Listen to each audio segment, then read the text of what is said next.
Hey guys, this is CJ with Fanfest News. We are here with the hardcore legend and WWE Hall of Famer Mick Foley.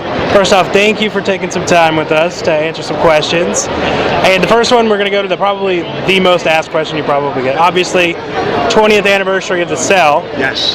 Now, how is it that basically, since this is the 20th anniversary year, to not only through your stand-up, but obviously conventions and everything, to relive it for this anniversary? It's really nice. For a while it bothered me that was the only thing people remembered me for, but as is often the case with like iconic characters, whether they were Batman or the Fonz, after a while you stop regretting it and you start realizing how lucky you are that you did something that people remember so fondly. So I've had a great time bringing that evening to life on stage, and I enjoy talking about it with a lot of people who were not even born when that match took place 20 years ago. That is pretty amazing in and of itself. And in entertainment, there's sequels and reboots and everything, and it seems like WWE has kind of this year rebooted your Cell Jump with Kevin Owens. I've heard great things about it. I haven't seen it. I need to get in touch with Kevin and see if he's okay. But I hear it was sensational. Yeah, and as I was mentioning earlier, you're not in WWE as much anymore. Focusing on family and doing stand-up and everything, but you're still maintaining a very constant work schedule. How is it to go out there and do stand-up every night instead of going out there and putting your body on the line? Well, I don't call it stand-up. I consider it storytelling, or not to be nitpicky, but I don't tell jokes. I tell stories, and I love it.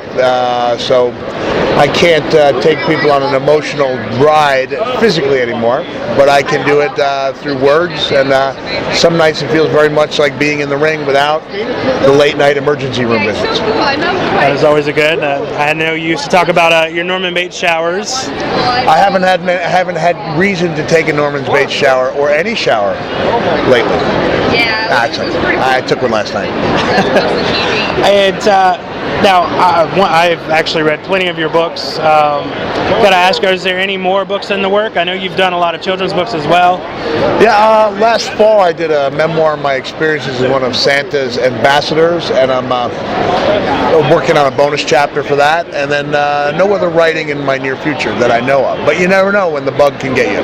Oh yeah, for sure. And speaking of your storytelling, is there any other upcoming events you may want to plug? You guys reach worldwide, right? Yeah. Okay, all over Canada, starting, I think there's 16 shows going from British Columbia to Saskatchewan to Manitoba to Ontario to the Maritimes, and maybe even a Montreal show in Quebec.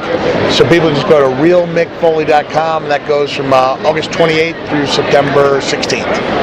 Okay, and are you touring the States right now as well? All done with my 20 shows in the States, and we just hit Australia, and now we go to the Great White North, and I hope our neighbors up there will catch the show when it comes to the town near them. They can go to my website, realmickfoley.com, get all the details. All right. And just before we go, I do have one more wrestling question. Okay. Now, everybody always asks you about the main matches, the big matches. Obviously, Street Fight with Triple H, Hell in the Cell.